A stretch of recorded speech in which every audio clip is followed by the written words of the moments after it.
Hi, thanks for joining me. My name is Chris and I'm with Barre Fitness Anytime. For this short video, we're going to talk about breaststroke, Pilates, mat breaststroke, and also swimming, and different modifications that you can do both and how to do them safely. So it's extension work, so please, if you haven't already, watch the video that is talking about extension prep, how to do extension safely, and then this is adding on to that. So let's start on our stomachs.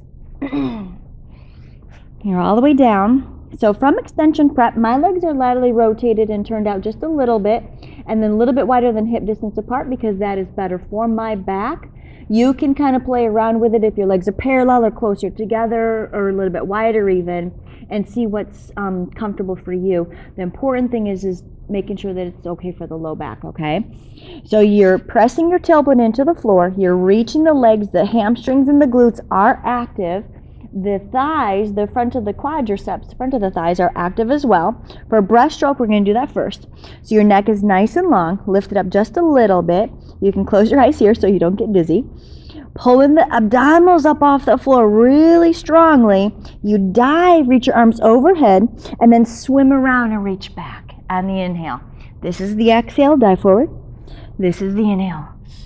And exhale, inhale. And abs. You can reverse the breath if it feels more natural for you to inhale here and then exhale here. That's okay. And lift, reaching back. So as you reach back, I want you to feel like you're squeezing a ball back there. Really reach your fingertips to your heels and squeeze that ball. The entire time you're maintaining your abdominal connection, so you're not arching into that low back. It's all just about that upper back extension. Not overusing the neck. So don't lift your chin up facing that way. It's not about the neck. Try to really get the feeling that your neck is in one place and you're just arching to that upper back. Shoulder blades are down your back. Inhale and exhale, or exhale and inhale. Just do one breath each. And then one more. Let's do one more. And lift, and then bring yourself back into a little shell stretch or child's pose, just to round through your back before we go into swimming. So that was breaststroke.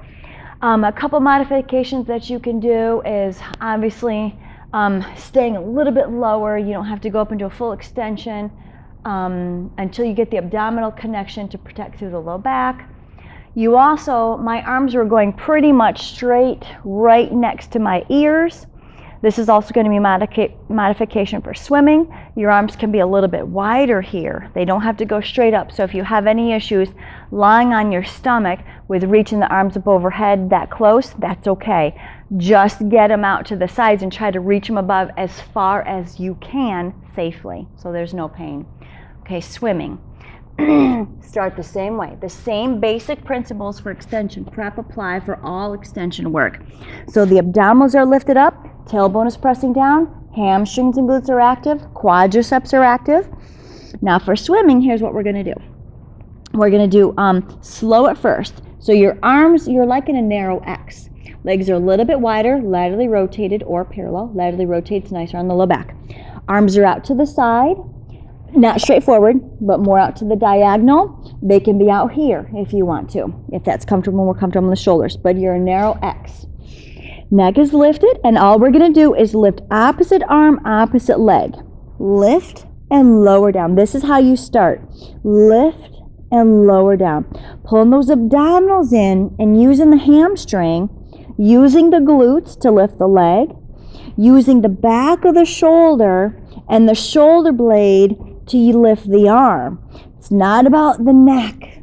It's not about the upper trap. It's about the low, mid trap, the lats even, and the shoulder blade, the rhomboids. Pulling the abs in, lift and lower, and lift and lower. I always like to lift on the exhale, do the exertion on the exhale, and then lower, release on an inhale. Okay, that's how you start. A little bit harder now. Well, a little bit harder. It's also an intro swimming exercise. Lifting just the arms, pulling those abdominals in. So now you're arching up through that low back, upper back just a little bit, and swim just with the arms. Everything is nice and still, and you're just moving from the back. Pulling in nice and tightly from the abdominals. And then that's all I can do for that, because that is kind of hard. just breathing as you can. So like a couple swims on an inhale and then a couple swims on an exhale. So just, breathe naturally. Still always maintaining that abdominal connection. You can do just the legs. Arms are braced here. Your neck is still nice and long. Lifting the legs carefully. I always like to lift one at a time just so you can really get those abdominal connection. And now just swim the legs using the hamstrings and the glutes. Swim. This is a little bit easier than the arms. I think the arms are harder. And just swim. And you keep pulling up from the center here so those abs are tight.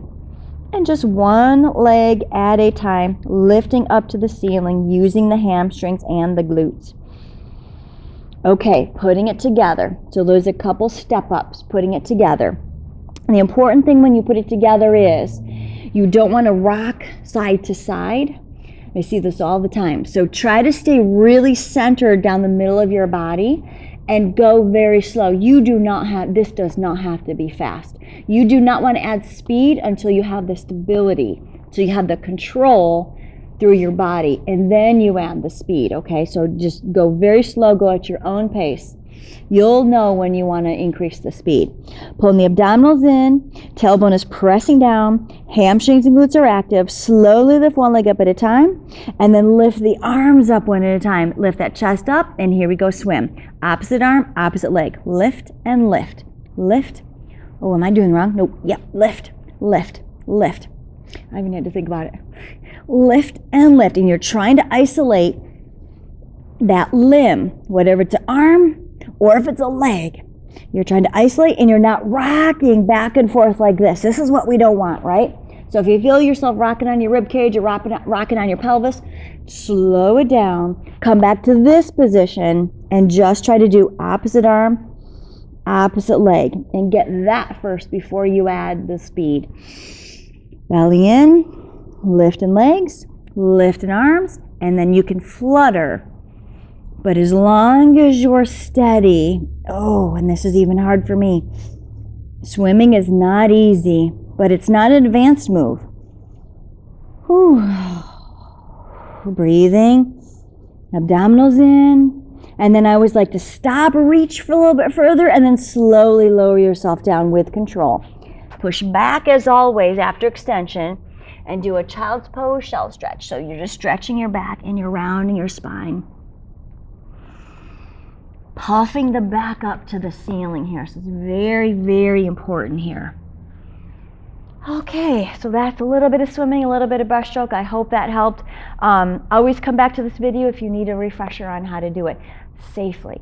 The main thing is abdominals, abdominals, abdominals. I'll say it again, abdominals. You need to have that abdominal connection and strength before you arch up off the floor, because you do not lift your legs or your upper body with your back, okay? You want to lift it with the hamstrings and the glutes and the shoulders, the muscles of the back, to work the arms and the legs. That's very important. So slow it down, make small movements before you add speed to get the control first, and then you can step it up and make it more challenging.